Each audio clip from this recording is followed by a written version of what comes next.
Hey everybody, welcome to Drive Thru Review number 118. Today we're going to talk about Seasons. It's a new game from Asmodee, just released at Gen Con 2012. I picked it up there. Funny story, I actually got the last copy they had, so I'm sure there's several people that want to punch me in my eyeball. So I've had the pleasure and opportunity of playing this almost 20 times now, thanks to BoardGameArena.com. I probably played it 15 times before I even played the physical copy. So it's a pretty straightforward game for the most part. The complexity of the game is going to come from the different cards that you get in the game. Basically, you draft cards and play them at different times, and you get different mana types to play different cards in these different seasons. And then you try to score points and then sort of hamper your opponents and screw them over with the cards. So let me show you how it works, and then I'll come back and tell you a little bit more about what I think. Okay, I just want to see what the box looks like, because it does have a kind of a neat insert. But I've had less than stellar luck with it. Okay, this isn't too bad. So everything's usually in place. I will say that I will probably ditch this insert at some point because I've carried this around and had it shipped back to me from Gen Con, and the stuff was just everywhere. It's a neat insert, but I don't think it does quite as good a job as like Lords of the Waterdeep or something. So, but it's pretty cool. It's nice. We'll see how it goes. Okay, here's the components that you get with the game. And like I said, most of the game is going to be driven by these cards here. So the art on these cards is pretty cool. It sort of doesn't really make a whole lot of sense. I guess you are these different wizards that are casting spells in this sort of competition that takes place over 3 years. You can see this here. You got 1, 2, and 3 years. And then you've got your 12 months in a year. So as you play the game, you're going to move this marker around, and you're going to go changing season to season. Every time you go from the 12 to the 1, you're going to bump up to a year, and then you basically go around 3 times, and that's the end of the game.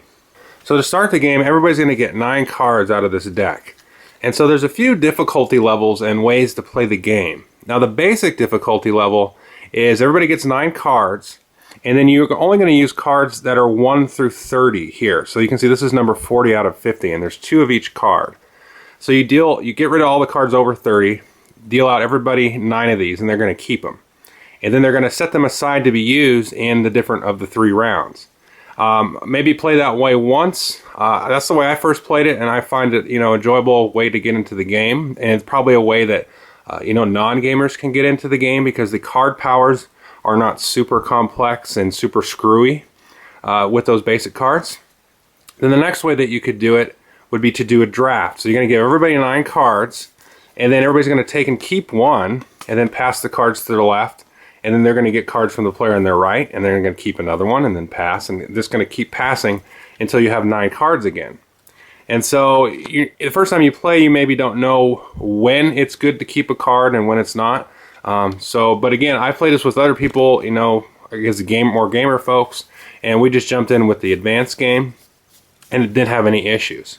So that would be the medium game. You take the cards 1 through 30 and then draft those instead of just keeping them. And then the advanced game is simply you just shuffle in all the other 20 cards, and they have just a little bit more complex effects, and there's a little bit more nuance, which is a word I hate. I hate the word nuance, but I'm just going to use it anyway. So anyway, that's how you would start the game. You can either just get the cards or draft them.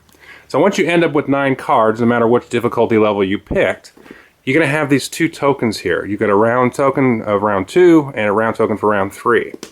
You're going to take the 9 cards, and you're going to put 3 of the cards under the round 3 token, and then 3 of the cards under the round 2 token, and then you're going to end up with 3 cards in your hand. And these are going to be the cards that you start the game with.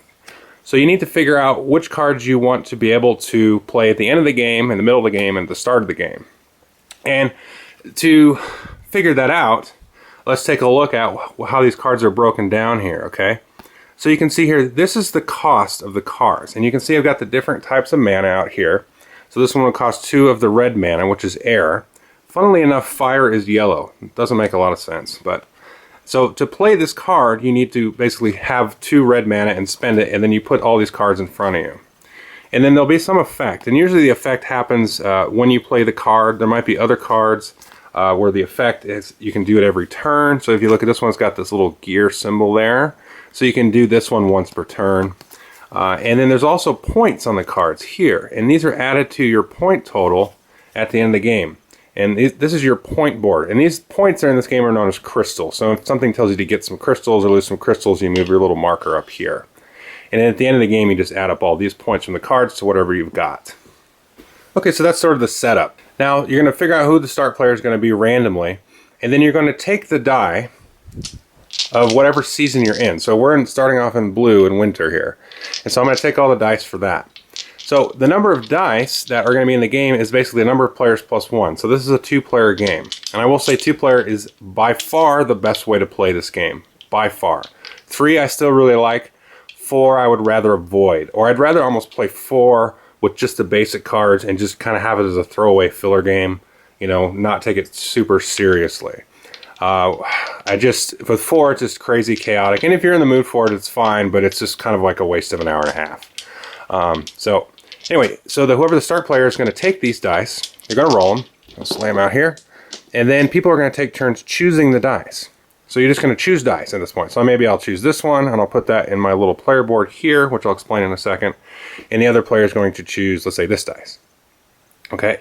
And then you're going to take your turns. You're going to execute the effect of the dice, maybe play some cards, do some other actions. And then once all players have done their actions, you're going to look at the dice that was remaining, and you're going to look at these pips at the bottom, these little dots. And that's going to tell you how far along this season marker is going to move. So in this case, we've got 3, 1, 2, 3, and we're going to change seasons. So there's a little bit of strategy and decisions to make as far as what dice you choose. So you can see these actually were the exact same, except for the pips. So if I really wanted to push the game along, I would leave this one out. So what are you going to do on your turn? Well, you choose the dice, and then you basically execute and collect whatever it says here. Now this one's going to tell me to collect 2 of these air tokens, these red tokens. You can see the symbols match there. This one will let me draw a card into my hand off the deck. This one will let me collect 3 of the water crystals here, or excuse me, water energy. These are energy tokens. These are crystals. I often confuse them. This 3 here will tell me to just collect 3 crystals, so I just move that up. There's other ones you may be, like this one is another one, 3, and you get the crystals there. What else do we got here? So this one is a star as well. So I'm going to collect the 2 mana, like it says, and then I'm going to move my summoning gauge up by 1, and you can see the little stars here. So every time you collect a dice with a star, you're going to move this gauge up, and you can get all the way up to 15. Now what this means is this is the amount of cards I can allow to have in front of me. So to even get a card out in front of me, I've got to have collected at least 1 star, like that. So it's very key, especially early on, that you get enough stars so that you can actually physically put the cards out, or else it won't let you if you don't have enough room. And again, if you collect the mana tokens here, you just put them in these little slots here along the top. You can have up to 7. Some cards will allow you effects to get more. And that's relatively what you'll do. You'll roll the dice, collect whatever it says, and then maybe play some cards and spend some of the mana you collected. The other thing that will happen with these dice is if they have this little border around them, that means you can transmute crystals. You're allowed to. And you can do that anytime during your turn. So you could maybe collect some other energy with cards, and then transmute, or then transmute and then do whatever. So you can always do it whenever you want. What transmutation is, if you look at the season board here, you take wherever you're currently at on the track here. So let's say we were here in the green area, and if I wanted to transmute, I got a dice with one of these borders, then I can transmute these different types of energy tokens directly into crystals. And it's going to change season to season. So if we're in this season, I can do a blue or a green, and I basically get 1 point or 1 crystal. If I did a red, I'd get 2 points. And if I did a yellow, I'd get 3. Or if I was over here in the red season, the blues would give me 3, and then the reds and the yellows would only give me 1. So that's going to change as well. So there's some cool little timing that you can do to say, okay, I maybe will store up some blue because these dice over here on this side are going to give me blue crystals. The red die is never going to give me the blue crystal, and that's why they're more valuable, because in that season they're more rare. So there's a little bit of sort of keeping crystals, and then doing a big transmutation in that season to get a lot more points. The other thing you can do on your turn is use one of these sort of special actions. But every time you do one of these 4 actions depicted here, you're going to move your marker up here, and then you're going to lose points at the end of the game. So you can do this up to 3 times, but you'll be losing 20 points. Totally not advisable. I think that's pretty obvious. Maybe do it once a game to get yourself out of a pinch. So these actions are as follows here. So if you do this one here, you can change any 2 of these energy tokens into any 2 other energy tokens. Pretty straightforward. This one gives you +1 when you transmute. So if I transmute and I'm in the green here and I'm doing the yellow, I do the yellows. Instead of getting 3 per, I'll get 4 per. So that can be kind of cool. This one will let you bump up the summoning gauge one spot. That's pretty useful. And then this one here, if you draw a card based on one of the die, let's find it, there we go. So if I draw a card, instead of just drawing a card, I can draw 2 off the deck and then keep 1 and then discard the other. So that is really the game. You're going to roll dice, choose dice, and then you're going to take whatever the dice give you, and then possibly play some cards, and then transmute your energy tokens into crystals. That's it. That's all you're going to do. Very, very simple. All of the complexity and the strategy and the timing and everything like that is going to come in through all of these cards. Now there's, I believe, 50 different cards. Yes, 50 different cards, and there's 2 of each.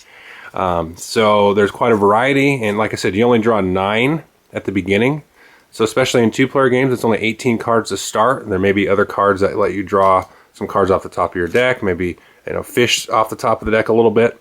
So the variety of games and the way that these interact with each other is really quite astounding, to be honest with you, because I've played this 20 times now, and there are certain cards I look out for, certain cards I try to sort of what they call hate draft to get away from my opponents, even though I may not have a particular use for it.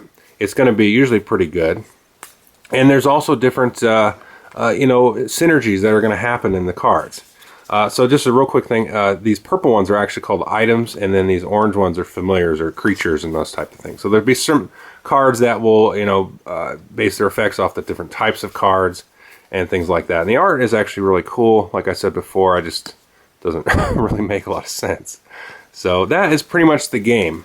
Okay, hope you enjoyed the overview. I really like this game, and I've played it 20 times now, and a lot of it's online, a lot of it's been in person.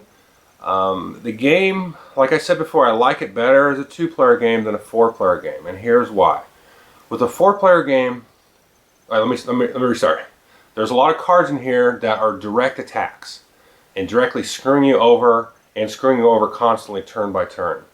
Especially when you play with the more advanced stuff. They get a little bit more hairy. So in a 2-player game, you're going to be easily able to memorize what people have, because it's just a draft with the 2 of you. And especially as you play the game more, you're going to get screwed over hard by one card, one time, and be like, I am not letting that happen to me again. So you're going to be able to kind of know that as well. So if you see a card, you're going to go, okay, I need to play around this card. In a 2-player game, though, it's easier to gauge and figure out, when I'm going to get hosed, or, when I can try to prevent being hosed as much as possible. Now, like I said, there's 2 of each card. So chances are a little bit higher than in a 4-player game. 2 of that card may come out, and 2 different players may have them and basically be locking you down. One example that I think has happened to quite a few people, and it's happened to me, is there's a card that you get that to summon a card for yourself, not only do you need the right mana in the room on your summoning gauge, but you also need to pay another player a crystal or a point if they have this other card out. So every time I've got to summon a card now, I've got to pay Bill a point. Well, both of those are out, 2 copies of that card, I've got to pay Bill and Lance a point each time. And if I'm not generating a lot of crystals, my strategy isn't really to get a lot of crystals in the game, but I drafted to more get a bunch of crystals at the end of the game with big huge cards, because some of the cards are worth like 30 points. Then I'm hosed because I haven't been generating points, I haven't been transmuting, none of the transmuting dice are coming up, and I can't get any cards out. So it's frustrating because you're like, okay, I choose my dice, take my mana, I got nothing to do. Your turn, your turn, your turn, over and over. But a 2-player game, that's not going to be such a big deal because you can get around it a little bit easier.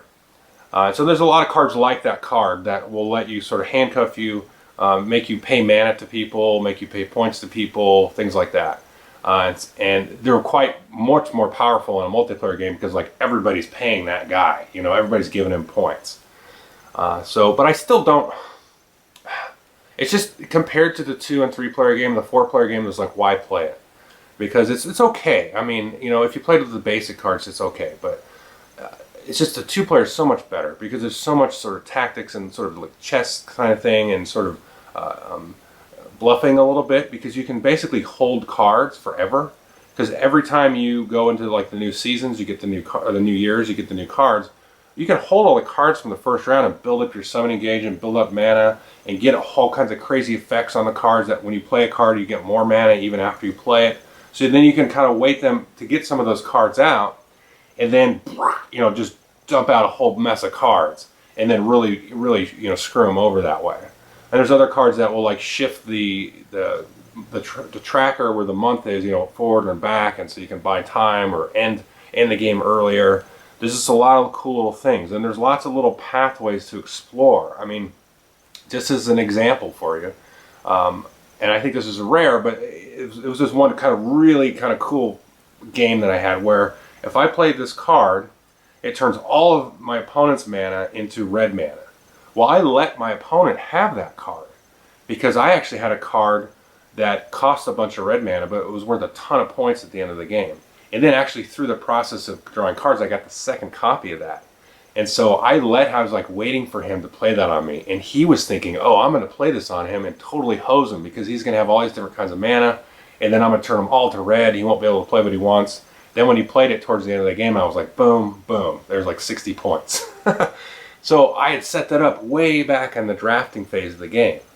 And so there's just things like you can do with that as you get to know the cards and as you get to know when to play the cards as well. A lot of these games with the Seven Wonders, the Fairy Tale, they're fine games, but it's all about the drafting. There's not really much timing in there. Maybe a little bit more with Fairy Tale with the the black cards and stuff. But this one is all about drafting, setting yourself up to execute a strategy, and then figure out when to time it and things like that. And so the chaos of the 4-player really kind of will throw that out of balance, whereas a 2 and a 3, you can feel more confident that you can affect what you were planning on doing. And you still got to deal with a little bit of the chaos and the randomness, but I mean that keeps the game exciting and intense. So a lot of people are asking me to review this, and I'm happy to do it, and hopefully it comes out really soon. And it's going to have a lot of replay for people. I'm excited about the game. And there's times when I played it 20 times, I'm not in the mood really. But this is one I'm going to keep. And I'm going to play it for a while. It may not get to the table as much in real life because, I like it 2-player. And so getting it to the table as a 2-player game with somebody that is, willing to do that and not play 4-player is going to be rare. But I'm going to keep it anyway because I really enjoy it. And it's really kind of just unlocking sort of a gift every time you play the game where it's like, oh neat, I could try this time. It may not work, but it's going to be a different experience. So anyway, check it out. Thanks.